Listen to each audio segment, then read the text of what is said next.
오래전 연예인 교회, 지금은 예능교회라고 하는데 그 교회에서 있었던 아주 유명한 일화입니다. 고 하용조 목사님께서 성경 공부를 인도하시면서 예수님은 성령으로 잉태되어 동정녀 마리아에게서 나셨습니다 라는 이 동정녀 탄생 교리를 가르치셨습니다. 그런데 그 순간 한 젊은 연예인이 손은 번쩍 들더니 이렇게 따지듯 물었답니다. 목사님, 농담하지 마세요. 어떻게 남자를 알지 못하는 처녀가 아이를 낳을 수 있습니까? 말도 안 되지 않습니까? 그랬더니 분위기가 순간 썰렁해졌어요. 목사님이 막 이 교리에 대해서 설명하려고 하는 찰나에 저 뒤에 앉아 계시던 개그맨 고 구봉서 장로님께서 이렇게 말씀하셨답니다. 야 이놈아, 마리아의 남편 요셉도 믿는다는데 네가 뭔데 안 믿고 난리야. 네. 마리아의 남편 요셉도 지난주에 우리가 살펴봤지만 특별한 계시를 통해서 믿음을 갖게 되었죠. 마리아의 남편 요셉도 믿는다는데 우리가 왜 안 믿고 난립니까? 그죠? 믿어야죠. 그러나 사실 인간의 이성으로는 이 동정녀 탄생을 이해하기가 참 어렵습니다. 그런데 우리는 하나님의 말씀과 성령의 역사를 통해서 오늘 이 놀라운 진리의 말씀을 믿게 되었는데 가만히 생각해 보니까 이것이 얼마나 큰 은혜인지 모릅니다. 참 우리는 은혜를 받은 사람이에요. 자, 오늘 본문 말씀 26절을 보시면 여섯째 달에 천사 가브리엘이 하나님의 보내심을 받아 갈릴리 나사렛이란 동네에 갔다라고 기록되어 있습니다. 그리고 36절에 보시면 내 친족 엘리사벳도 늙어서 아들을 배었느니라 이미 6달이 되었나니 라는 말씀이 있습니다. 자, 이 6달. 이 6달이라는 표현은 이 사건 이후에 마리아가 엘리사벳을 찾아갔을 때 임신 사실을 명백히 확인할 수 있는 최소한의 시간을 의미합니다. 그래서 이 표현을 가만히 묵상해 보면 하나님께서 하시는 모든 일은 하나님 보시기에 가장 아름답고 합당한 때에 완벽하게 이루어진다는 것을 발견할 수 있습니다. 물론 누군가에게는 이 6달이 이 하나님의 타이밍이 1년이 될 수도 있겠고 10년이 될 수도 있겠고 혹은 그 이상 수십 년이 될 수도 있을지 모르겠지만 하나님께서 우리의 삶에 작정하신 어떤 일, 하나님께서 계획하신 어떤 일들, 그것은 하나님의 보시기에 가장 완벽한 타이밍에 가장 아름다운 때에 우리의 삶에 성취된다는 겁니다.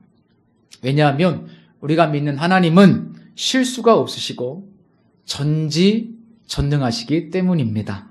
우리가 이 사실을 믿음으로 받아들이실 수 있기를 축복합니다. 천사 가브리엘은 다윗의 자손 요셉과 약혼한 10대의 소녀 마리아를 찾아가 이렇게 인사합니다. 은혜를 받은 자여 평안할지어다. 주께서 너와 함께 하시도다. 이 말씀 얼마나 좋은 인사예요? 은혜를 받은 자여 평안할지어다. 주님께서 너와 함께 하시도다. 굉장히 좋은 말이죠.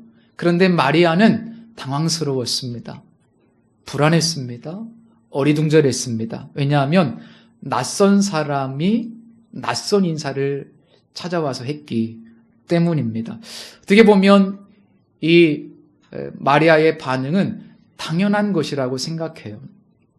여기 은혜라는 말이 있는데 이 단어는 아무런 자격이 없는 자에게 베풀어지는 하나님의 무조건적인 호의라는 뜻이죠. 그리고 그 은혜를 입은 사람들에게 기대되는 반응은 평안할지어다. 평안인데 사실 헬라어 원어를 정확하게 번역하면 기쁨이라는 단어입니다. 그래서 은혜를 받은 자여 기뻐하라. 은혜를 받은 자는 기쁨이 넘친다. 은혜를 받은 자에게 하나님께서 기대하는 반응은 기쁨이다. 이렇게 이해할 수 있습니다. 30절에서 천사는 다시 한번 이야기합니다. 내가 하나님께 은혜를 받았느니라. 그리고 33절까지 아주 중요한 메시지가 전해집니다. 예수, 구원자라는 뜻이죠. 예수라는 이름을 가진 메시아가 너를 통해서 이 땅에 태어날 것이고 그분은 영원한 하나님 나라의 왕으로 이 땅에 오셔서 많은 사람들을 죄로부터 구원하실 뿐만 아니라 영원한 하나님의 통치를 이 땅에 이루어 나가실 것이다 라는 내용입니다. 사실 엄청난 내용이죠. 유대인이었던 마리아는 아마 사무엘하 7장에 나오는 소위 나단의 신탁을 잘 알고 있었을 겁니다. 선지자 나단이 다윗에게 찾아와서 하나님의 계시를 전하게 되었는데 가장 중요한 메시지는 내 집과 내 나라가 내 앞에서 영원히 보존되고 너의 왕위가 영원히 견고하리라 라는 내용이었습니다. 이 예언은 이 다윗의 왕조가 영원할 것이라는 뜻이 아니고 장차 왕이신 메시아가 다윗의 후손으로 오셔서 이 땅에 하나님의 통치를 이루실 것이라는 의미였어요. 예언이었죠. 중요한 것은 이 모든 내용이 구약에 이미 예언되어 있었고 처녀 마리아를 통해서 정확하게 하나님의 때에 예언이 성취된다는 사실입니다. 근데 사실 이 구약의 예언이 없었더라면 유대인들이 다 알고 있는 이 놀라운 다윗의 언약이 없었더라면 마리아도 이 내용을 이해하는 것이 쉽지 않았을 겁니다. 받아들이기도 어려웠을 겁니다. 물론 마리아가 이 천사의 메시지를 정확하게 이해했다고 볼 수는 없겠죠. 자, 그렇다면 여기서 마리아가 받은 은혜는 무엇일까? 마리아는 갈릴리 나사렛이라는 동네에 살고 있는 쇠락한 가문의 가난한 청년과 약혼한 무명의 처녀였습니다. 자, 1장 전반부에 나오는 세례 요한의 아버지 사가랴 이야기 잘 아시죠? 사가랴는 남성이었어요. 그리고 신분이 제사장이었습니다. 예루살렘 성전 안에서 하나님의 천사를 만나는 경험을 해요. 그렇게 계시를 받아요. 자, 그런데 마리아는 어때요? 사가랴와 모든 것이 반대죠. 대조되는 인물입니다. 오늘 본문은 아니지만 한 장 넘겨보시면 48절에 마리아는 자신을 일컬어 비천한 존재라고 표현합니다. 비천한 존재. 이 단어는 외부적인 환경으로 인한 낮은 위치나 무력한 상태라는 뜻입니다. 한마디로 마리아는 자신을 별 볼 일 없는 존재라고 고백해요. 보잘것없는 존재. 더군다나 이 나사렛이라는 동네는 구약 성경에 단 한 번도 안 나옵니다. 그 당시 유명한 역사가였던 요세푸스의 책에도 한 번도 언급되지 않아요. 그리고 어떤 주변의 어떤 그 당시의 중요한 문서들 안에도 나사렛이라는 지명은 언급되지 않아요. 그만큼 예루살렘에서 저 멀리 떨어진 무명의 시골 마을입니다. 영원한 하나님 나라의 왕이신 메시아 예수께서 이 땅에 태어나시는 역사적 순간에 저 예루살렘도 아닌 이름 없는 동네, 아주 작은 동네, 보잘것없는 가난하고 비천한 한 10대 소녀가 통로가 된다는 사실. 이것이 바로 엄청난 반전의 은혜였던 겁니다. 지극히 크신 분이 지극히 낮은 자를 통해서 가장 높으신 분이 가장 낮은 곳에 있는 한 어린 처녀를 통해서. 정말 너무나 엄청난 대조 아닙니까? 마리아에게 어떤 인간적인 조건과 자격이 있습니까? 그녀에게 선택될 수 있는 어떤 근거가 정말 하나라도 있습니까? 없습니다. 마치 회방자요, 포행자요, 핍박자였던 죄인 중에 괴수와 같다는 사도 바울이 하나님으로부터 구원받은 것뿐만 아니라 그가 이 신약 성경에서 놀랍게 하나님의 종으로 쓰임받은 것과 굉장히 유사하지 않습니까? 굉장한 역설이죠. 이것이 은혜라는 거예요. 그런데 이런 반전의 은혜와 역전이 이 사람들에게만 일어난 것이 아니라 성경은 말합니다. 오늘 우리에게도 그 놀라운 은혜가 똑같이 주어졌다고. 우리 역시 이 놀라운 반전의 주인공이고 엄청난 축복을 받은 사람들이에요. 은혜를 받으신 분들이에요.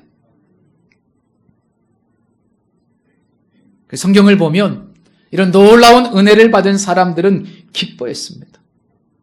그리고 하나님을 찬미했습니다. 뒷부분에 보면 소위 마리아의 찬가라고 있는데 거기 한번 보실까요? 47절을 한번 보세요. 내 마음이 하나님 내 구주를 기뻐하였음은. 마리아가 내 마음이 하나님을 기뻐한대.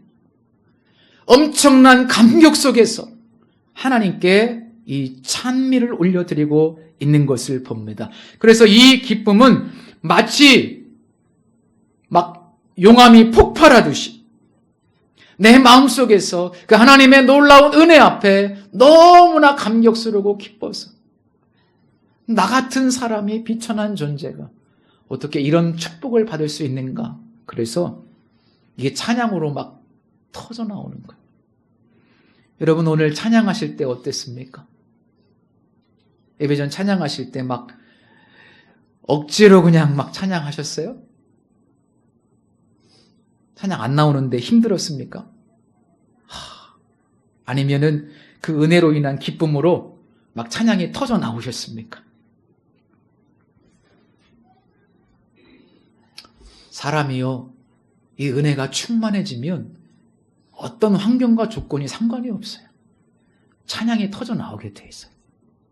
마치 용암이 폭발하듯이 터져 나오는 겁니다. 마리아가 그랬어요. 예수님의 탄생을 우리가 기념하고 기억하고 기뻐하는 이 대림절 절기, 그리고 주님께서 다시 오신다고 하셨는데 그래서 우리가 기다리는 이 특별한 절기에 저는 우리 모두에게 세상이 줄 수 없는 영적인 기쁨이 충만하시기를 축복합니다. 여러분의 2025년도 이 마지막 남은 한 주가 주님을 향한 기쁨의 찬미로 가득하시기를 축복합니다. 48절에 보면 마리아는 만세의 날을 복이 있다 일컬으리로다 이렇게 고백합니다. 자신을 복된 여인이라고, 또 영원토록 많은 사람들이 자신을 향하여 참 축복받은 여인이라고 이야기할 것이라고 고백합니다. 무엇이 복된 삶일까요? 다른 질문으로 바꿀까요? 어떤 삶이 가치 있는 삶입니까? 45절을 보시면 주께서 하신 말씀이 반드시 이루어지리라고 믿은 그 여자가 복이 있다 이렇게 고백합니다. 엘리사벳의 고백이죠. 누가복음 1장이 말하는 복이 뭘까요? 첫 번째, 믿음이에요. 믿음이 복입니다. 이 사실을 우리가 분명히 깨달아야 돼요.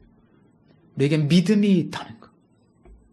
이것만큼 큰 축복이 어디 있어요?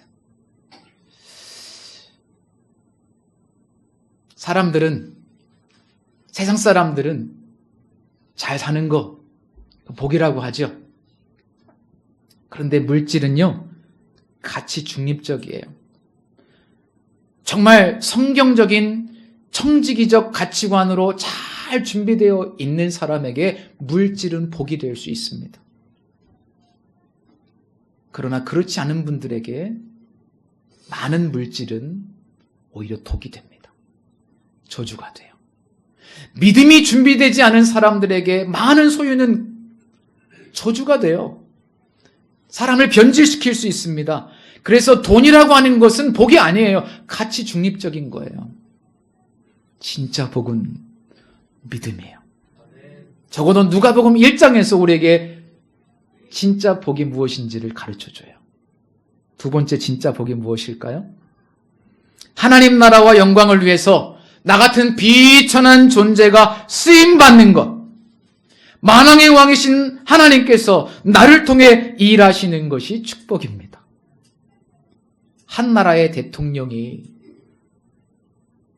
나를 불러서 쓴다고 해도 엄청난 가문의 영광 아닙니까? 아마 우리 성도님들 엄청 자랑할 거래요. 그런데 만왕의 왕이신 우주의 통치자이신 하나님이 나를 사용하신다면 얼마나 큰 영광이에요.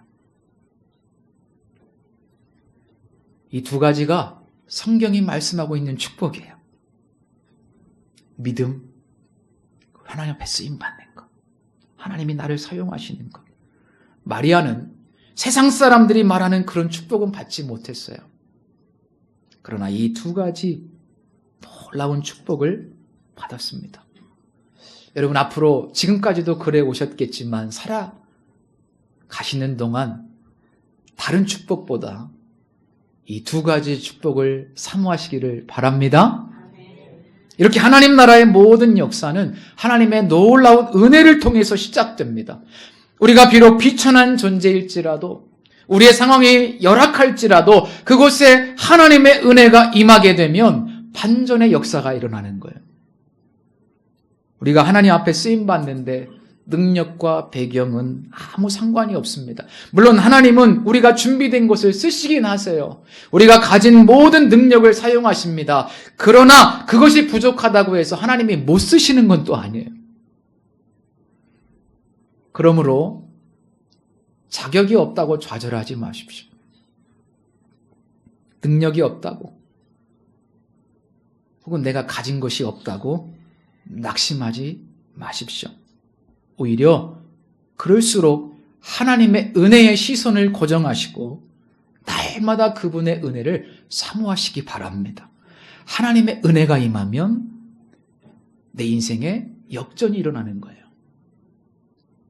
그 은혜가 임할 때 우리의 삶 그리고 우리 교회에 반전의 역사가 일어나게 됩니다. 자, 천사의 말을 들은 마리아는 구약의 예언을 잘 알고 있었기 때문에 이 메시지의 내용 자체를 의심하지는 않습니다. 다만 합리적인 질문을 던집니다. 어찌 처녀가 남자를 알지 못하는데 아이를 낳을 수 있습니까? 그런데 천사가 대답해요. 오직 성령이 내게 임하시고 지극히 높으신 이의 능력이 너를 덮으실 것이라. 이 말씀 속에서 우리는 하나님의 역사가 나를 통해서 이루어지는 또 하나의 중요한 원리를 발견할 수 있습니다. 그것은 바로 나의 능력이 아니라 성령의 권능으로 하나님께서 나를 덮으실 때, 성령의 권능이 한 교회를 덮으실 때 하나님께서 하나님의 일을 하실 수 있고 그 교회와 성도를 통해서 하나님의 나라의 역사가 이루어지게 되는 겁니다. 비유를 하나 들어볼까요? 여기 비어있는 장갑이 하나 있다고 가정해 볼게요. 이 장갑은 스스로 움직일 수 있는 힘이 없습니다. 스스로 아무것도 할 수 없습니다. 물건을 나를 수도 없고 청소할 수도 없고 정리할 수도 없습니다. 이 장갑이 아무리 고급진 가죽일지라도 디자인이 아무리 예뻐도 비어있는 장갑은 아무짝에도 쓸모없어요. 그저 널브러진 무력한 장갑일 뿐입니다. 그런데 아무것도 할 수 없는 이 장갑 안에 살아있는 사람의 손이 들어가잖아요. 손이 들어가는 순간 역사가 일어나게 되는 거예요. 장갑은 손의 의지에 따라 움직이게 됩니다. 물건을 나를 수도 있고, 무언가를 고칠 수도 있고, 청소하거나 정리할 수도 있고, 바꿔 말하면 생명을 살리고 세상을 변화시킬 수 있는 도구가 될 수도 있는 겁니다. 중요한 것은 장갑의 재질이 아니고 누가 이 장갑을 꼈느냐, 무엇이 장갑을 채우고 있느냐, 어떤 손이 이 장갑을 붙잡고 있고 덮고 있느냐, 이게 핵심입니다. 오늘 본문이 말씀하고 있는 성령의 역사도 이와 같습니다. 마리아가 가졌던 어찌 이런 일이 있겠습니까? 라고 하는 질문은 마치 텅 빈 장갑이 스스로를 바라보면서 느끼는 무력감과 같은 거예요. 하나님, 어찌 이런 일이 있겠습니까? 우리도 때로는 그런 마음의 탄식이 있지 않습니까? 하나님, 나는 너무 무력합니다. 우리는 너무 연약합니다. 하지만 이 성경 말씀은 오늘 우리에게 말씀하고 있습니다. 성령이 너에게 임하시면 너희가 권능을 받고 예루살렘과 온 유대와 사마리아와 땅끝까지 이르러 내 증인이 되리라. 사도행전 1장 8절 말씀과 오늘 본문 35절 말씀은 평행구절이에요. 누가복음, 사도행전 다 누가가 썼거든요. 같은 말씀입니다. 성령의 권능이 임하시면 하나님께서 하실 수 있다는 거예요. 성령의 능력이 임하시면 하나님이 우리를 통해서 얼마든지 일하실 수 있다는 거예요. 우리는 무력하지만. 오늘 본문에 이 덮으시리라는 표현이 나오죠. 이 표현은 구약의 성막 위에 하나님의 임재의 구름이 덮었다. 출애굽기 40장에 나오는 표현입니다. 하나님의 임재를 상징합니다. 그래서 성령께서 우리를 덮으실 때 마치 빈 장갑 속에 사람의 손이 들어가듯이 완전히 성령께서 우리를 덮으실 때 비로소 우리의 한계를 초월하는 하나님의 역사가 우리를 통해서 일어날 수 있게 되는 겁니다. 언젠가 중국 선교사 허드슨 테일러에게 한 청년이 질문했습니다. 어떻게 그렇게 큰 선교회를 이끌며 그렇게 놀라운 일을 감당하실 수 있었습니까? 그때 선교사님이 이렇게 이야기를 했답니다. 하나님은 오랫동안 당신의 일을 맡길 만큼 충분히 약하고 작은 사람을 찾고 계셨을 뿐입니다. 하나님은 내가 아주 약한 사람이라는 것을 보셨고 그래서 나를 선택하셨습니다. 내가 약하기 때문에 하나님의 능력이 나를 덮어 일하실 수 있었던 것입니다. 하나님은 우리의 능력이나 실력을 빌려서 일하시는 분이 아니고 성령의 능력으로 우리를 덮으셔서 사용하시는 분이심을 기억하시기 바랍니다. 여러분, 부족할수록 더 하나님 앞에 나아가시기를 바랍니다. 난 부족하다라고 말만 하지 마시고요. 성령의 능력을 구하시기 바랍니다. 더 기도의 자리에 나아가셔야죠. 나는 부족하지만 성령의 능력이 나를 덮으면 하나님이 나를 통해서 일하실 수 있기 때문에 우리가 그 믿음을 가지고 하나님 앞에 나아가야죠. 중요한 것은 내 실력이나 능력이 아니라 하나님의 능력이 내게 임하는 거예요. 그러면 하나님 앞에 다 쓰임받을 수 있어요. 다시 한번 하나님의 권능이, 성령의 능력이 우리를 덮으실 수 있도록, 그래서 나를 사용하실 수 있도록 우리가 하나님 앞에 이 무력감 가지고 나아가셨으면 좋겠어요. 그냥 여기서 낙심하고 절망하고 포기하고 넘어지는 인생이 아니라 우리 주님 앞에 연약한 붙들고 함께 나아가실 수 있기를 축복합니다. 성령의 권능으로 나를 덮어주십시오. 주여 은혜를 내게 부어주십시오. 주여 성령의 능력으로 우리를 덮으셔서 주님의 일을 감당케 하옵소서. 이 한 주간도 우리가 함께 하나님 앞에 기도할 수 있기를 주님의 이름으로 권면합니다. 이후에 대저 하나님의 모든 말씀은 능하지 못함이 없다라고 천사가 이야기합니다. 하나님은 능치 못함이 없대요. 하나님의 능력이 임할 때. 마리아가 이렇게 반응합니다. 주의 여종이오니 말씀대로 내게 이루어지이다. 말씀대로 내게 이루어지이다. 이 비천한 나사렛 여인이 메시아 탄생의 통로로 쓰임받게 된 또 하나의 중요한 비결이 있는데 그것은 바로 하나님이 부르실 때, 콜링이라고 하죠. 하나님이 부르실 때 순종과 헌신으로 반응했기 때문입니다. 하나님께서 우리에게 원하시는 것은 우리의 능력과 실력과 자격 그런 게 아니에요. 본질적으로. 진짜로 하나님께서 우리에게 원하시는 것은 하나님이 나를 부르실 때 내가 믿음으로 내 자신을 내어드리는 순종과 헌신의 반응이에요. 하나님이 모세를 부르실 때 모세는 못하겠다고 그랬어요.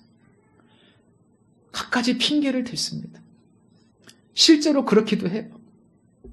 근데 하나님은 너의 그 연약함이 문제가 된다고 말씀하지 않으세요. 나중에는 하나님이 화를 내시죠.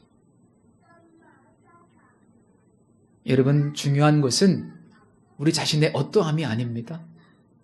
하나님이 나를 부르실 때, 내게 감동을 주실 때, 거기에 아멘. 따라 한번 해보실까요? 아멘. 아멘. 바로 그런 태도예요. 난 아무것도 아니지만 주님이 나에게 그렇게 말씀하신다면, 나를 부르신다면, 그러면 내가 내 자신을 주님 앞에 드리겠습니다. 순종하는 거예요. 사실 마리아에게 이런 결단은 쉬운 일이 아니었습니다. 꿈꿔왔던 소박하고 행복한 삶을 잃어버릴 가능성도 있습니다. 파혼을 당할 가능성도 있고 부도덕한 여인으로 낙인이 찍혀서 주홍 글씨가 되어 평생 조롱과 멸시 속에서 살아갈 수도 있는 거예요. 심지어는 율법에 의하면 돌에 맞아서 죽을 수도 있습니다. 그러나 그럼에도 마리아는 주님이 나를 쓰시겠다고 하니 그 부르심 앞에 아멘 자신을 드리기로 결정합니다. 본문에 보면 마리아가 이렇게 할 수 있었던 중요한 단서가 하나 기록되어 있는데 그것은 바로 종이라는 단어입니다. 종, 노예라는 뜻입니다.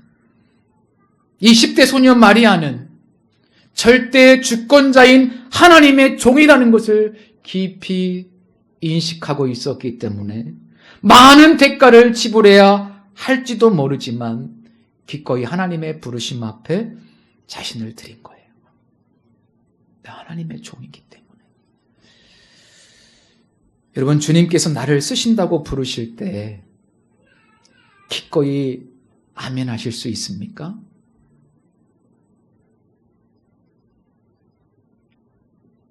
망설여지시죠? 내가 종이라면 아멘 할 수 있어요. 내가 주님의 종이기 때문에 아굴굴짝 빈들도 가라면 갈 수 있는 거예요.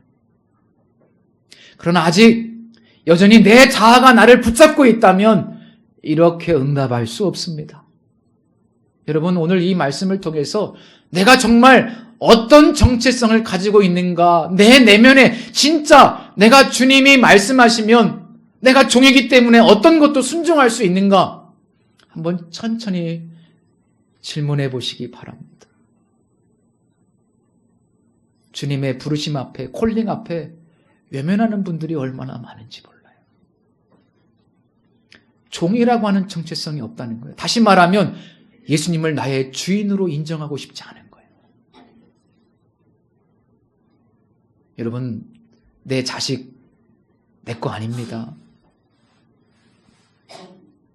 내가 가진 거, 능력, 소유 내 거 아닙니다.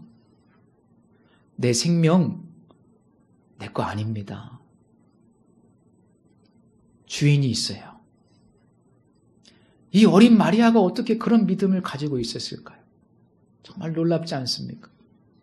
여러분, 내가 종이라는 거, 내가 내 인생의 주인이 아니라는 거, 이거 하나만 명확히 서도요, 하나님의 교회 문제 없습니다. 하나님 일하시는데 아무 불편함 없어요. 이거 하나 붙들고 주님이 나를 부르실 때 나는 못합니다. 다른 사람 좀 불러주세요. 저 사람 좀 쓰세요. 그렇게 하지 마시고 아멘. 내가 여기 있습니다. 이 종이라는 정체성 가지고 주님 앞에 쓰임 받으시기를 축복합니다. 사도 바울이 그랬어요. 우리 중에 누구든지 자기를 위하여 사는 자가 없고 자기를 위하여 죽는 자도 없도다. 우리가 살아도 주를 위하여 살고 죽어도 주를 위하여 죽나니 그러므로 사나 죽으나 우리가 주의 것이로다.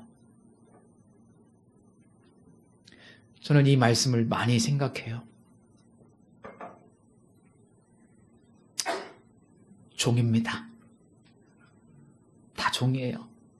이 말씀 꼭 기억하시면서 내가 원하는 삶과 하나님의 부르심 사이에서 계산하지 마시고 하나님이 부르실 때 아멘.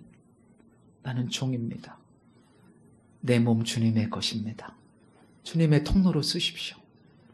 내 인생 주님의 것입니다. 주님의 통로로 쓰십시오. 그래야 하나님의 역사가 일어나는 거예요. 미국의 유명한 전도자 무디라는 이름을 많이 들어보셨죠? 이분은 가난해서 초등교육도 다 마치지 못했습니다. 돈을 벌기 위해서 보스턴이라는 곳으로 올라가 삼촌 집에서 삼촌의 구둣가게 거기서 일을 시작했습니다. 근데 어느 날 그가 삼촌이 출석하던 교회의 교사인 킴벌 선생님이 찾아와서 구두창고에서 일하고 있는데 무디에게 와서 복음을 전해줬어요. 진심으로 복음을 전했고 무디가 이 말씀을 듣고 예수님을 영접했습니다. 그 이후에 무디는 한 목사님으로부터 이런 말을 듣고 도전을 받았다고 합니다. 세상은 아직도 하나님께 온전히 드려진 한 사람을 통해서 그분이 어떤 일을 하실 수 있는가를 보아야 합니다. 참 멋진 표현이죠. 무디는 배운 것도 짧고 아무 능력도 없지만 자신이 그 한 사람이 되어야겠다고 결심을 해요. 그리고 하나님께 이 구두 수선공이 자기의 삶을 완전히 드리기로 결단합니다. 세계적인 전도자 무디. 이렇게 탄생한 거예요. 설교하면 배운 게 짧으니 문법이 다 틀렸대요. 영어도 투박했대요. 그런데 그의 설교에 강력한 성령의 역사가 있고 놀라운 은혜가 부어지고 진정성이 있었다는 거죠. 수많은 사람들이 그분의 설교를 듣기 위해 모였고요. 참 신기하죠. 약 1억 명 이상의 사람들이 그분에게 복음을 들었다고 추산합니다. 똑똑하지 않았어요. 실력 있지 않았어요. 자신의 삶을 하나님의 부르심 앞에 완전히 드렸어요. 그래서 하나님의 도구로 사용될 수 있었습니다. 여러분, 하나님께서 나에게 무엇을 원하시는지 혹시 알고 계십니까? 하나님 나라를 위해서 내게 주신 사명이 무엇인지를 찾으셨습니까? 기도한 묵상을 통해서 그것을 정확하게 발견하시기를 축복합니다. 그리고 그 일에 자신을 한번 들여보십시오. 혹시 하나님의 부르심을 알면서도 대가 지불이 두려워서 불순종하고 있지는 않으십니까? 그런데요, 저는 대가를 지불하는 것보다 하나님의 부르심과 사명을 회피하는 것이 더 위험하다고 생각합니다. 사명을 피하는 자 결코 행복할 수 없습니다. 하나님의 부르심을 외면하는 자 결코 하나님의 복을 받을 수가 없습니다. 전혀도 잉태하게 하시는 하나님의 능력을 신뢰하고 불순종에서 돌이켜서 순종의 발걸음을 떼어보시기 바랍니다. 은혜가 임하면 인생이 바뀔 수 있어요. 비천한 우리도 상황과 환경과 처지를 뛰어넘어서 하나님 나라를 위해서 그분이 나를 부르신다면 쓰임받을 수 있습니다. 마리아의 인생을 통해서 우리에게 보여주는 거예요. 은혜와 성령의 덮으심 앞에 우리 자신을 내어드리기만 한다면 하나님은 우리를 통해서 당신의 뜻을 이루실 수 있다. 하나님의 나라를 이루어 가실 수 있고 이 주님의 몸된 교회를 하나님은 충분히 세워가실 수 있습니다. 주의 여정이오니 말씀대로 내게 이루어지이다. 이것이 바로 이 대림절에 우리가 하나님께 드려야 될 고백입니다. 기도하겠습니다. 은혜로우신 하나님 아버지, 마리아처럼 비천하고 연약한 우리를 통해 하나님 나라의 영광을 이루어 가시는 주님을 찬양합니다. 우리의 자격과 능력을 의지하지 않고 오직 성령의 능력을 신뢰하며 주님께 순종의 삶을 살게 하여 주옵소서. 이 대림절 기간 동안 우리에게 참된 영혼의 기쁨이 회복되게 하시고 주님의 부르심 앞에 말씀대로 내게 이루어지다고 고백하며 나아가게 하옵소서. 다가오는 성탄절에 우리를 구원하시려 이 땅에 오신 예수 그리스도를 더욱 사모하며 그 사랑과 은혜에 감사하는 마음으로 준비하게 하옵소서. 우리의 삶이 비록 빈 장갑과 같지만 성령의 능력으로 채워져서 하나님 나라와 교회와 주님의 영광을 위한 귀한 도구로 쓰임받기를 간절히 원하며 예수님 이름으로 기도드립니다. 아멘.